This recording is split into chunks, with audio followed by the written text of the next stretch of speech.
Satu, seringkali pertanyaan mereka muncul karena ada perbedaan dalam prinsip ini. Orang Protestan mengatakan sumber atau dasar dari ajaran mereka hanya Alkitab. Hanya Alkitab. Bahasa kerennya sola scriptura. Tetapi gereja Katolik punya pendapat lain. Kitab suci penting sekali, tapi bukan segala-galanya. Mengapa bukan segala-galanya? Karena pernah ada dalam sejarah gereja, kitab suci tidak ada. Mulai Yesus wafat sampai tahun 60-an tidak ada Injil. Anda tahu kapan Injil ditulis? Setelah Yesus wafat, kapan Injil ditulis? Puluhan tahun setelah Yesus wafat, baru ada Injil pertama. Nah, selama belum ada Injil, apakah tidak ada ajaran? Apakah firman Allah tidak ada? Ada. Belum ditulis. Nah, itulah yang diajarkan oleh gereja Katolik. Firman Allah tidak hanya terdapat dalam kitab suci, tetapi sebelum ditulis, firman Allah dihayati, diimani, diajarkan, dirayakan dalam ibadat. Firman Allah sebelum ada Injil tertulis tetap ada dalam gereja. Belum ada Injil Matius yang mengisahkan perjamuan terakhir Yesus.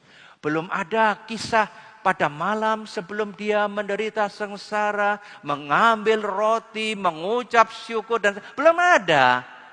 Tapi apakah itu tidak dilakukan oleh para rasul? Oh tidak, dilakukan tetapi belum ditulis. Maka kita tahu dari sejarah, para rasul merayakan Ekaristi dari rumah ke rumah. Jauh sebelum cerita tentang perjamuan terakhir dituliskan. Itulah namanya firman Tuhan yang belum tertulis, tetapi diimani, disimpan, dihayati, dirayakan, diajarkan. Itulah namanya tradisi. Maka gereja Katolik mengatakan kitab suci bukan segala-galanya. Itu perbedaannya. Maka orang Protestan kalau tidak ada ayat dalam Alkitab, berarti tidak benar. Selalu tanya, mana ayatnya? Nggak ada? Pasti salah. Mereka, bagi kita, hanya menerima Alkitab tetapi lupa sebelum ada Alkitab sudah ada yang namanya tradisi.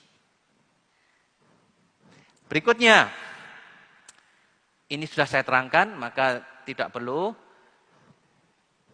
Penyebab kedua, sama-sama punya Alkitab. Kita beli dari orang Protestan Alkitab kita.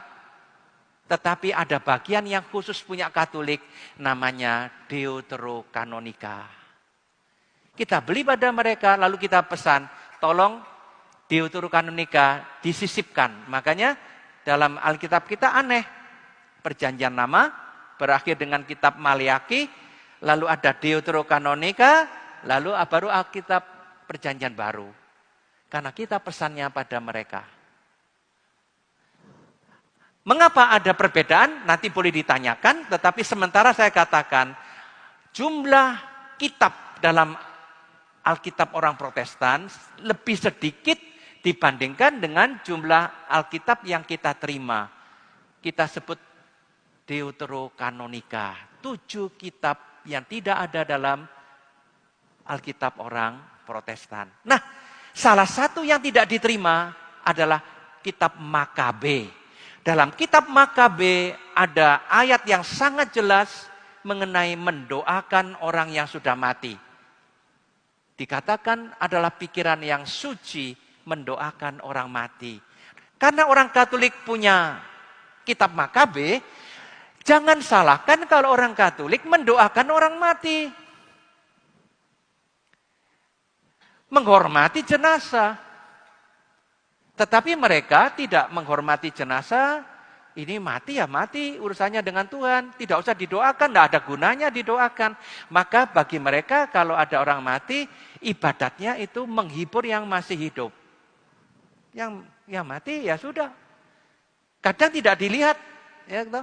Ini bedanya antara Katolik dengan Protestan. Karena apa? Karena mereka tidak mengakui kitab Makabe sebagai bagian dari Alkitab mereka.